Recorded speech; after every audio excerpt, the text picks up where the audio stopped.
Bienvenidos.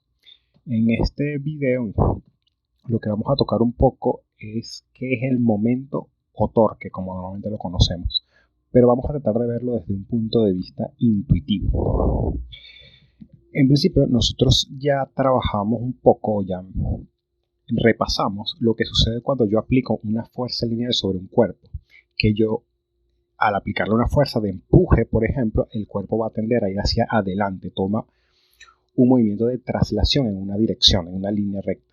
Pero, ¿qué sucede, por ejemplo, en el caso de una puerta, donde al yo aplicar una fuerza, la puerta no se traslada hacia adelante, sino que gira alrededor de un punto, por lo menos en este caso que lo vemos desde arriba, desde un punto que sería la bisagra, o desde este eje, que lo pudiéramos llamar.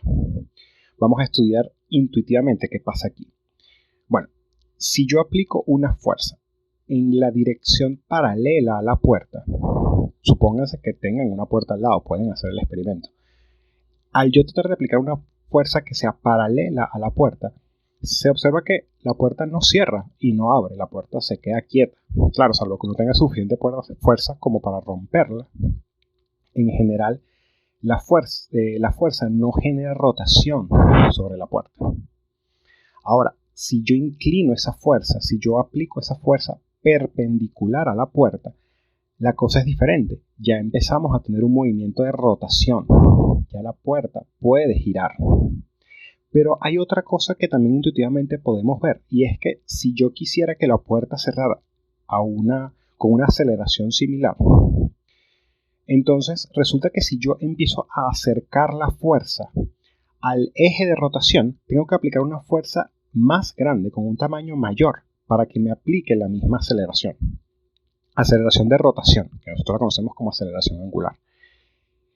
Y de hecho, incluso si yo sigo acercándome al eje de rotación, si la fuerza está ubicada prácticamente sobre la bisagra de la puerta, en el mismo eje de rotación, sencillamente no existe ningún tipo de rotación. Bien.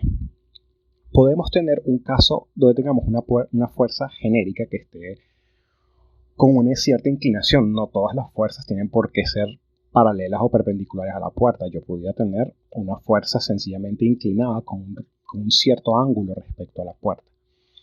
Pero si yo considero que esa fuerza es un vector, como ya hemos visto, yo puedo descomponer ese vector en otros dos. En un vector que vaya en la dirección perpendicular a la puerta y otro en la dirección paralela. Entonces yo sé que esta componente paralela no ejerce ningún tipo de rotación sobre la puerta, mientras que esta fuerza perpendicular sí. Entonces, como yo ya sé que la fuerza perpendicular es la que me genera un efecto de rotación, yo voy a definir el momento como el módulo de esa fuerza perpendicular multiplicado por la distancia que me encuentro del eje de rotación, claro. ¿Y cómo puedo calcular esto? Bueno, esta fuerza perpendicular provino de simplemente proyectar la fuerza original que yo tenía con el ángulo de inclinación, proyectarla sobre este eje.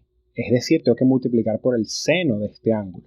Entonces, esta fuerza perpendicular se transforma sencillamente en el módulo de la fuerza original que yo tenía en esta dirección multiplicado por el seno del ángulo.